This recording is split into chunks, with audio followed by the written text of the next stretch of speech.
मित्रों, जैसा कि हम सभी जानते हैं कि गरुड़ पुराण में मनुष्य के जन्म और मृत्यु का रहस्य बताया गया है। गरुड़ पुराण में बताया गया है कि मृत्यु ही काल यानी समय है, और जब मृत्यु का समय निकट आता है तब जीव आत्मा से प्राण और देह का वियोग हो जाता है। हर एक मनुष्य के जन्म और मृत्यु का समय निश्चित होता है, जिसे पूरा करने के बाद ही मनुष्य को मोक्ष की प्राप्ति होती है।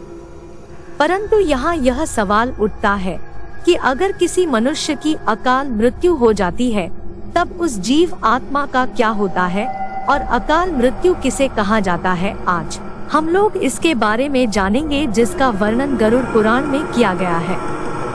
दोस्तों, गरुड़ पुराण में बताया गया है कि मनुष्य के जीवन का 7 चक्र निश्चित है, और यदि कोई मनुष्य इस चक्र को पूरा नहीं करता है, अर्थात जो अकाल मृत्यु को प्राप्त हो जाता है, उसे मृत्यु के बाद भी कई प्रकार के कष्ट भोगने पड़ते हैं। परंतु सबसे पहले यह जानना आवश्यक है कि अकाल मृत्यु क्या होती है, अर्थात किस तरह की मृत्यु को गरुड़ पुराण में अकाल मृत्यु की श्रेणी में रखा गया है।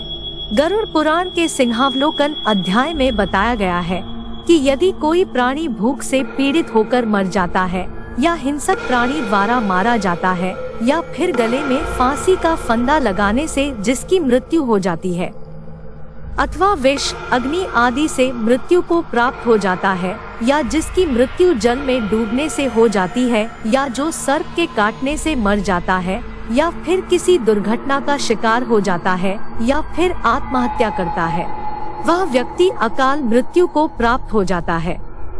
लेकिन दोस्तों, गरुड़ पुराण में आत्महत्या को सबसे निंदनीय और घृणित अकाल मृत्यु बताया गया है। इतना ही नहीं, भगवान विष्णु ने आत्महत्या को परमात्मा का अपमान करने के बराबर बताया गया है। साथ ही गरुड़ पुराण में भगवान विष्णु ने बताया गया है कि जिस प्राणी की मृत्यु प्राकृतिक रूप से होती है, वह मनुष्य 3, 10, 13 अथवा 40 दिन के अंदर दूसरा शरीर धारण कर लेता है। किंतु जो व्यक्ति आत्महत्या जैसी घृणित अपराध करता है, उस प्राणी की आत्मा पृथ्वी लोक पर तब तक भटकते रहता है जब तक उसका समय काल परमात्मा द्वारा तय किया निश्चित समय पूर्ण न हो। ऐसी जीव आत्मा को ना तो स्वर्ग लोक की प्राप्ति होती है और ना ही नरक लोक की। जीवात्मा के इस अवस्था को अगति कहा जाता है।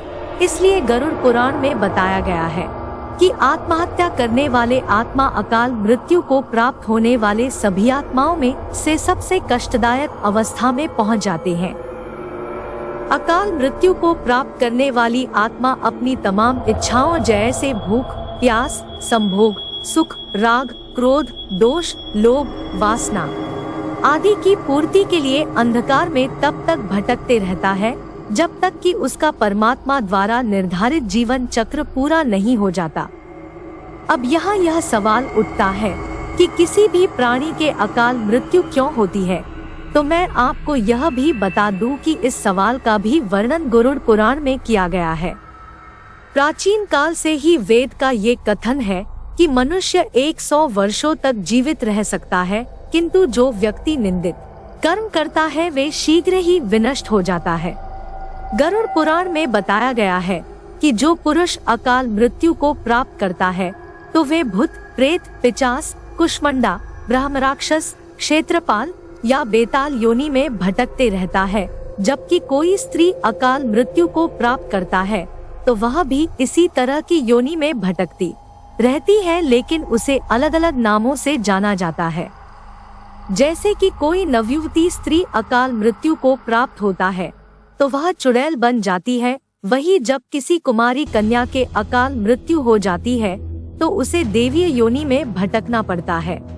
आज के लिए इतना ही। तो दोस्तों, उम्मीद करती हूँ कि आपको यह हमारा वीडियो अच्छा लगा, और आप कोई वीडियो अच्छा लगा हो तो शेयर जरूर करें। यह चैनल प्रतिदिन लाएगा एक नया एपिसोड जो आपको रूबरू कराएगा इस दुनिया के रहस्यों, रोमांच और अजीब तथ्यों से। प्लीज इस चैनल को सब्सक्राइब जरूर करें, करके घंटी के निशान को दबाकर ऑल का नोटिफिकेशन जरूर दबाएं ताकि हमारी सभी वीडियो आप तक आसानी से पहुंचती रहे।